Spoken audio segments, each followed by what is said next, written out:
नमस्ते। अच्छा, एक बात बताइए, ना सुनना किसको पसंद होता है? किसी को भी नहीं, है ना?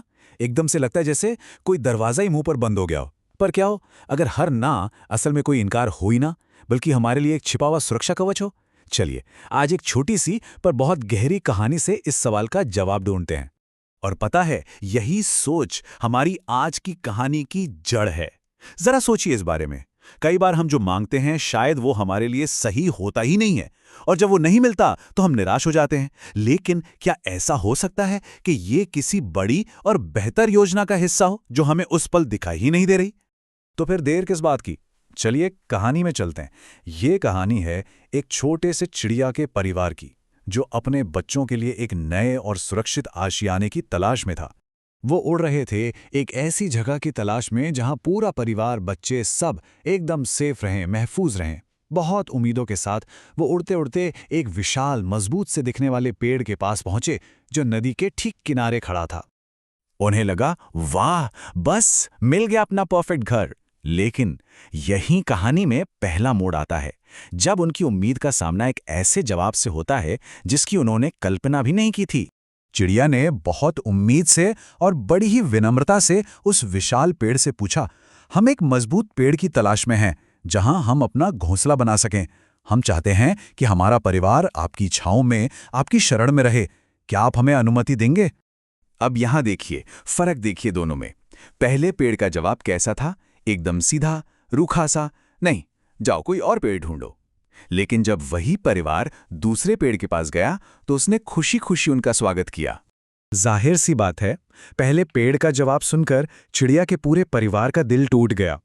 बहुत गुस्सा भी आया। उसे अहंकारी, घमंडी, न जाने क्या क्या कहा। खैर, जो हुआ सो हुआ। वे आगे बढ़े और दूसरे पेड़ की टहनियों में खुशी खुशी अपना नया घर बना लिया। परिवार अपने नए घर में बहुत खुश था। सब कुछ शांत और अच्छा लग रहा था।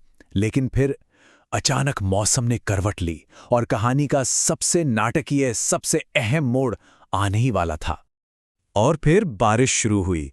कोई ऐसी वैसी बारिश नहीं, जबरदस्त तूफानी बारिश। नदी तो जैसे पागल हो गई और उस तेज बहाव में सब कुछ बहने जगा। और फिर, हाँ, वही पहला विशाल पेड़ जिसने चिड़िया को मना किया था, उसकी जड़ें कमजोर निकलीं और वो भी उखड़कर नदी में बह गया। अपने सुरक्षित घोंसले से ये सब देखकर चिड़िया और उसके परिवार को लगा, वाह, इंसाफ हो गया, जैसा किया वैसा भरा।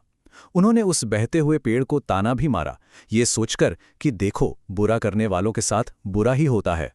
लेकिन यहीं पर कहानी पूरी तरह से पलट जाती है। उस बहते हुए पेड़ ने मुस्कुराकर जवाब दिया। उसने बताया कि उसकी ना घमंड की वजह से नहीं थी, बल्कि फिक्र की वजह से थी। उसे पता था कि उसकी जड़ें कमजोर हैं। वो जानता था कि वो इस तूफान में टिक नहीं पाएगा, और वो नहीं चाहता था कि उसकी वजह से एक पूरा परिवार तबाह हो जाए। मतलब, उसकी ना एक इनकार नहीं थी, वो तो एक सुरक्षा कवच थी। ये कहानी वाकई हमें ना को एक बिल्कुल ही अलग नज़र से देखने पर मजबूर कर देती है। तो यहां से सीखने वाली सबसे जरूरी बात क्या है? वो ये है कि देखिए, जब भी हमें कोई ना बोलता है ना, तो सबसे पहले यही लगता है कि हम फेल हो गए हैं या हम में ही कोई कमी है। पर जैसा इस कहानी ने दिखाया, कभी कभी वो ना असल में हमें किसी बहुत बड़े नुकसान से, किसी खतरे से बचाने का एक तरीका हो सकती है। वो हमें एक ज्यादा सुरक्षित, ज्यादा बेहतर रास्ते पर भेज रही होती है। तो इस पूरी कहानी का निचोड़ यही है, चाहे वो हमारे माता पिता हों, हमारे बड़े बुजुर्ग हों, या फिर कह लीजिए वो ऊपर वाली शक्ति, जब वो हमें किसी चीज के लिए मना करते हैं तो शायद वो कुछ ऐसा देख पा रहे होते हैं जो हम उस पल में नहीं देख पाते। ये बस भरोसे की बात है कि शायद जो हो रहा है वो हमारे अच्छे के लिए ही हो रहा है। तो बस जाते जाते एक सवाल के साथ छोड़े जा रहा हूं। अपनी जिंदगी के बारे में सोचिएगा। क्या कभी ऐसा हुआ है कि कोई दरवाजा बंद हुआ और बाद में जाकर एहसास हुआ कि अच्छा हुआ वो बंद हो गया, क्योंकि उसके बाद उससे कहीं बेहतर दरवाजा खुल गया?